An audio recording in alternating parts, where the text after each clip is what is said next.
Kurt Cobain swore over and over that Nirvana's song Lithium was purely fiction. He claimed he just made up a story about a guy who lost his girlfriend, maybe to AIDS or a car crash. The guy is brooding, and as a last resort to keep himself from ending it, he turns to religion. That sounds like a very tidy explanation, and Kurt was a genius at deflecting. So maybe this excuse was actually just hiding how uncomfortably personal the song really was. Fans and critics usually take his word for it, and that's totally fine. The accepted myth is that he was just playing a detached observer, writing a sarcastic jab at religious cults and extreme coping mechanisms, and it gets written off as a quirky, dark character study. But what if we looked at it a little differently? If we look at where Kurt actually came from, his childhood was chaotic and marked by his parents' ugly divorce and bouncing around different homes. So that means the title might not just be a clever metaphor, because lithium itself is a mood-stabilizing medication prescribed for bipolar disorder.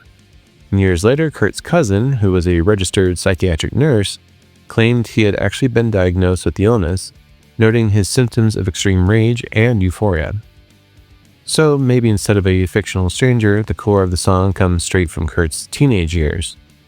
Trying to escape his broken home, he moved in with his friend Jesse Reed, and Jesse's family were strict born-again Christians, and Kurt actually fully bought in. He went to church constantly and lived a highly regimented life, later saying he viewed Jesse's dad as a Ned Flanders type of guy, and he took the Christian life seriously for a while. He later admitted that he viewed religion as a fine sedative for the masses, adding that it is a good last resort to keep people from going insane. And if the song was really so detached from him, then maybe the recording sessions wouldn't have been so brutal. Tracking the song for Nevermind was agonizing. The band kept playing too fast, and this forced their producer, Butch Vig, to make Dave Grohl use a click track.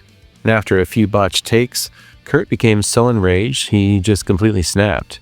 He shredded his vocal cords with screaming, and then smashed up his guitar and launched the band into a furious jam that eventually became the hidden track called Endless Nameless. Typically, you don't shred your throat and smash your guitar into splinters out of rage over a song that means nothing to you.